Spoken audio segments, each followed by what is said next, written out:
Mon fils, tu sais pourquoi Ésaü est plus béni que nous? Parce que nous, les Jacob, là, tous nos efforts qu'on fait là, c'est pour pouvoir nous marier. Voilà quelqu'un, on t'a béni. Toute ta bénédiction là, tu es prêt à troquer ça pour une femme. Tu dis, je vais travailler 7 ans sans salaire. Or, pendant ces 7 ans où lui n'a pas salaire là, Ésaü a salaire. Donc il y a déjà 7 ans de prospérité d'écart entre les deux. Ça c'est un. Et puis encore 7 ans dans le double. Il dit non, c'est rien. Je vais travailler 7 ans encore. C'est que Ésaü a une distance déjà de 14 ans de prospérité. Et lui, pendant 14 ans, lui, c'est à cause de femmes seulement il travaille. J'ai envie de te demander, Dieu te bénit là, mais tu travailles pourquoi? La bénédiction que Dieu t'a donnée, tu la prends pour lutter pour atteindre quel objectif? Parce qu'aussi longtemps que tu ne trouves pas la réponse à cette question, oh, tu auras la vie de Jacob. Chrétien, aujourd'hui on est dans le manque. Parce que toute la bénédiction, on pense ça pour essayer de faire des combats inutiles. Regarde l'église aujourd'hui, on n'a plus de grande vision. Toute la bénédiction, là, tu prends pour te limiter à Bissap. Je vends Bissap, je vends glace. Et tu ne verras jamais le chrétien qui vend des guets penser à industrialiser son déguet. Tu ne le verras jamais. Oh, elle est forte, elle fait un bon déguet. Mais tu ne vas jamais la voir chercher à essayer d'en faire une entreprise. Elle va se limiter aux clients du quartier. Oh, tu es Jacob, c'est toi qu'on a béni. Mais tu te bats pour des futilités, pour des choses qui n'ont pas de valeur. On voit des Jacob qui sont en train de faire j'ai l'honneur. Tu attends que quelqu'un t'embauche pour que ta vie commence. Tu n'as rien compris. Non, pourquoi tu n'as rien? C'est parce qu'après il ne travaille pas. Tu respires, non, oui. Non, toute ta respiration, c'est pour attendre le travail. Si le travail ne vient pas à toi, mais il faut créer le travail. Le monde n'existait pas. Notre Dieu a créé le monde. J'ai envie de te dire, patienter selon Dieu, ce n'est pas s'asseoir en attendant. Mais c'est qu'est-ce que tu fais en attendant que la prophétie arrive. Arrête de t'asseoir, regarder le mur et d'ouvrir ta Bible à regarder Moïse. Moïse est déjà mort, il ne paye plus facture, mon ami. Arrête de lire Abraham. Abraham est mort, il ne paye plus facture. Quand tu finis de lire Abraham, Moïse, Isaac, Jacob, tu comprends qu'ils étaient riches, mais quand toi tu sors de la Bible, tu dois 2 mois de loyer. Et tu passes ton temps à parler en langue. Tu penses que le propriétaire reconnaît le parler en langue? Et à la fin du mois, le chrétien qui est béni se prosterne devant des non-chrétiens parce que tu dors dans sa maison. Tu es toujours en train de lui demander pardon. Il faut me donner encore 2 jours. Il a trouvé l'argent. Tu es toujours à genoux. Et puis c'est toi qui dis que tu as le vrai Dieu. La Bible dit que nous, chrétiens, nous devons donner, mais nous n'emprunterons pas. Mais combien de chrétiens vivent sans emprunter? Association des preneurs de crédit de Côte d'Ivoire. C'est le chrétien. D'autres même prennent crédit qu'ils ne décrochent plus, changent d'église. Parce que là-bas, il doit trop. Donc, change d'église. C'est chrétien, tu lui donnes ton argent dans la joie pour qu'il te rembourse et dit tu le persécutes. Ça commence toujours dans le bonheur, ça finit dans le palabre. Service qu'on rend chrétien, ça commence dans la joie. Mais à la fin, là, tu es utilisé par le diable pour le persécuter. Or, ton argent, quand tu lui as donné, ce n'était pas persécution. C'était ses narines bien écartées et un large sourire dépourvu de dents comme le sourire de Gargamel. C'est pas normal qu'on soit à genoux.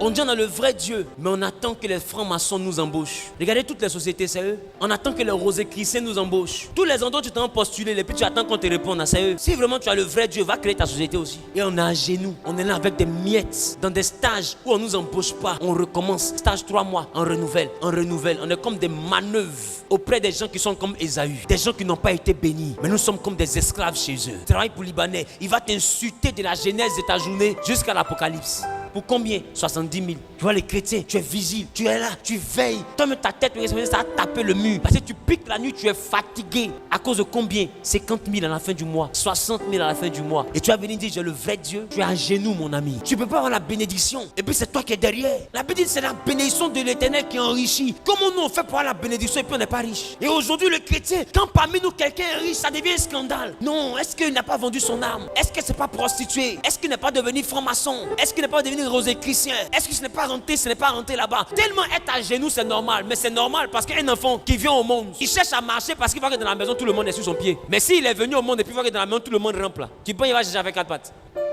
On a marché parce qu'on est né dans des maisons où tout le monde marchait sur ses pieds. Donc quand l'enfant regarde, il voit que sa position n'est pas normale. Alors il fait tout, après se coucher, il cherche à s'asseoir. On a dit c'est pas s'asseoir, il veut faire, il veut marcher. Mais il n'a pas le choix. Le niveau où il est là, il ne peut que s'asseoir. Après il dit bon, il a essayé de faire 4 pattes pour voir s'il peut me lever. Et puis tu vois qu'il fait 4 pattes à 2 fois après, il essaie de se lever. Son front tape le sol, regarde Marisa. Parce qu'il sait que sa position n'est pas normale. Mais le chrétien est le seul qui prend la galère comme quelque chose de normal. Chrétien, on ne doit pas rester à genoux devant Ésaü. Aujourd'hui, Ésaü, qui est le symbole de ceux qui n'ont pas Jésus-Christ. Parce que Jacob était l'ancêtre de Jésus. Jésus ne vient pas d'Ésaü, Jésus vient de Jacob. Mais comment nous, on est descendants de ce grand homme? Puis c'est nous, on est en train de se mettre à genoux devant Ésaü. Jusqu'on va dire à Ésaü, on a regardé ta face comme on regarde la face de Dieu. Pour beaucoup de personnes, ton patron a plus de valeur que Dieu. Tu regardes la face de ton patron comme tu regardes la face de Dieu. Ton patron dit, viens à 8h, tu viens à 6h45, devant mais à 7h, 5h, tu quittes la maison. Mais Dieu te dit, viens au culte à 9h, tu t'envoies à 10h. Parce que de ton patron et puis de Dieu, c'est le patron que toi tu respectes. Vous voyez combien de fois on est à genoux? Vous voyez combien de fois nous sommes à terre? Chrétiens, il faut que ça change. change. Je suis venu te dire que si tu es membre de Genèse, il faut que ta mentalité change. Écoutez, avant d'être pauvre dans sa poche, on est pauvre dans sa tête. Et j'ai pas envie d'avoir des pauvres dans la tête dans cette église. Parce qu'un pauvre dans la tête, quand son voisin réussit, il va jamais applaudir, il va critiquer. Parce qu'il est pauvre jusque dans son âme. Donc pour lui, la richesse n'est pas normale. Je dis à quelqu'un qui est en train de m'écouter, comprends que si nous avons Jésus, nous sommes de race royale. Nous devons travailler. Honore ton travail. Comprends que tout comme Jacob, si on passe le temps à travailler pour des choses inutiles, pour avoir femme, il y a beaucoup qui sont ici. Vous touchez de l'argent, mais vous prenez ça pour entretenir les go. À pas dire non, les dévoreurs. Tu vois même des go, elle a l'argent, mais elle pouvait prendre ça pour entretenir le garçon parce qu'elle cherche mari. Paul, c'est pas marié, il n'est pas allé en enfer. J'ai envie de te dire, vaut mieux être seul que d'avoir un mari que tu as payé. Parce que la dignité d'une femme, c'est de le fait que quelqu'un décide d'aller la marier. C'est-à-dire que son cœur t'a voulu. Un mari, on l'achète pas. Parce que la femme est une couronne. C'est le roi même qui s'en chercher sa couronne. C'est pas la couronne qui dit au roi, mais voici, viens me prendre. Si tu es vraiment roi, tu ne peux pas être roi sans avoir de couronne. Toi-même, tu vas aller chercher la couronne pour mettre sur ta tête. Mais nous avons une dimension de chrétiens aujourd'hui qui se mettent à genoux. Regarde ta voisine, il faut dire, oh, honte. Vas-y, voisine, si tu fais ça, j'ai honte. Ouais, ce genre de messages, on ne peut pas s'aimer dessus. On ne fait pas offrande ce genre de messages. Amen. Je suis venu te dire simplement que ce n'est pas normal. Au lieu de t'asseoir à la maison, attendre qu'une entreprise t'appelle. Et avant qu'on t'appelle, tu entends un jeu ludo. Non, on ne m'a pas encore appelé, j'ai déployé des dossiers, on ne m'a pas encore appelé. Et tu entends un jeu d'âme. C'est moi, je joue 6 non, ça joue bidé. C'est moi, vous avez fait palabre de bidé et puis de 6. Dans un pays où des gens sont en train d'aligner des châteaux. Toi, tu fais palabre de bidé et puis de 6. Non, il y a dit James avant toi. Non, c'est pas toi, tu as dit James avant moi. Il est même. Et toute onction, Dieu t'a donné toute la grâce. Ton pasteur prophétise sur ta tête. Tu peux vous jouer James, 8 Américains. On peut être pauvre dans son âme jusqu'à ce point-là. Ça signifie seulement que toi-même tu as démissionné en ce qui concerne ta réussite. Regarde ton voisin, il faut qu'on se réveille. Comment quelqu'un qui n'a pas été béni, qui n'est même pas aimé de Dieu, fait pour devenir plus puissant que quelqu'un que Dieu a aimé? Regardez dehors aujourd'hui, c'est eux. Maintenant, même quand on essaie de dire que c'est à notre papa qu'appartient l'or et l'argent, nous ne croyons pas. Ça arrive un débat. Un enfant de Dieu que Dieu bénit financièrement, il va s'expliquer, oh, il va s'expliquer. Il va s'expliquer, oh, il va s'expliquer. Il va s'expliquer, oh, il va s'expliquer. Parce que mon ami, il faut être pauvre pour que ton témoignage soit propre. Un pasteur qui est misérable, qui prêche la repentance, qui prêche la crainte de Dieu, il est mieux regardé qu'un pasteur qui est prospère, qui prêche ses choses. On dit, oh, il fait semblant, sinon en réalité il a vendu son âme. Semblant dans ça. Parce que c'est la misère qui est normale aujourd'hui. Église, on est à genoux. Chacun me regarde Dieu, il dit, hey, je ne peux pas te laisser si tu ne me bénis pas. Parce que ma situation est trop critique. Je ne peux pas comprendre que c'est moi, je suis béni. Et puis j'ai peur de croiser quelqu'un qu'on n'a pas béni. Normalement, c'est à Esaü, on doit dire, Jacob arrive et puis il tremble. Mais moi, j'arrive là, c'est moi, je tremble en venant. Quand on dit à palabre, et puis on dit, elle arrive, normalement, là, elle arrive là, c'est pas parce que tu peux la frapper. Hein. Parce que quelqu'un que tu peux frapper n'arrive pas. Hein. Est-ce que quelqu'un comprend? Tu as déjà vu un enfant de 8 ans, et puis toi, tu as 20 ans, tu es assis dans le canapé, puis on te dit, il arrive où? Il arrive où? Il vient mourir. C'est-à-dire qu'on dit à Esaü, Jacob arrive. Normalement, c'est Esaü qui doit trembler. Mais c'est Jacob qui tremble en venant. Adama, on peut faire ça? Quelle vie pitoyable. Les chrétiens sont complexés. Regarde, quand tu rentres dans des hauts lieux, il faut remarquer ton comportement. Même pour marcher. On est, tu as honte de toute façon. Puis tu n'es pas habitué au carreau. Là. Quand un endroit est trop joli, tu descends à l'étranger. Tu regardes les plafonds, tu regardes les portes. Et tu es enfant du roi de gloire. Tu croises un milliardaire. Quand il te parle, ta tête est baissée. Pourquoi? Parce qu'il est milliardaire. Il est milliardaire, mais c'est pas l'homme. Parce qu'il est milliardaire, c'est pas l'homme. Ta tête est baissée comme ça. Mais il te pose question pour répondre. Tu bégayes, on dirait Moïse. Tu es le seul qui sait interpréter le bégaiement de Moïse. Quelle misère. Remarque ton comportement. Quand tu croises plus riche que toi, tu as tendance à t'abaisser même pour le saluer. Ben, tu sens qu'il est plus riche que toi. Mais j'ai envie de te demander, est-ce que la richesse veut dire bénédiction? On ne dit pas qui est plus riche, on dit qui est béni. Tu es Jacob. Et aujourd'hui, nous sommes Jacob, mais c'est nous, on envie Esaü. Les petits gars Esaü, là, vous les enviez. Non, mais les petits filles sont dans les Range Rover. À quand ma victoire? À hier, ta victoire. À avant-hier, ta victoire. Toi-même, à quand ta victoire?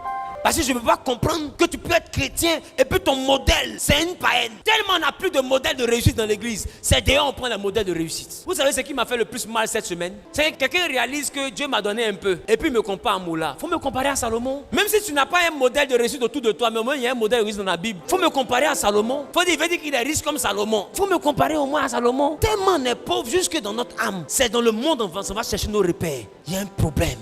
On est à genoux. Je te dis, manger pain sucré œuf là, c'est pas la bonne position. Hein. Toi qui bois Gary tous les jours, puis tu dors, tu penses que tu es en train de vivre la foi là. Non, tu es en train de survivre dans la foi. Tu n'es pas en train de vivre la foi. La foi arrive.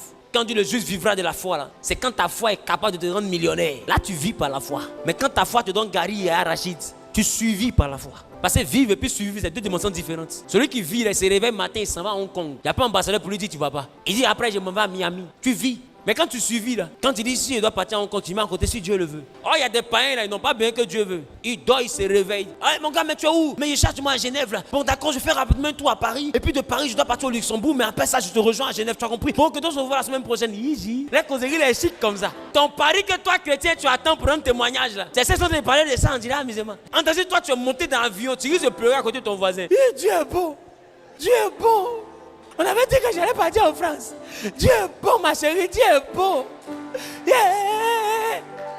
Toi, tu es dans Paris, pour ça, Dieu est bon. Il y a des gens qui se réveillent à Abidjan, qui sont s'habiller à Paris. Et puis Dieu n'est pas bon. Arrêtons d'être misérables, remarquez. Aujourd'hui, un chrétien m'a 500 000 à la fin de mois. Ça devient sujet de gloire pour lui. 500 000, 100 000, 100 000, 5.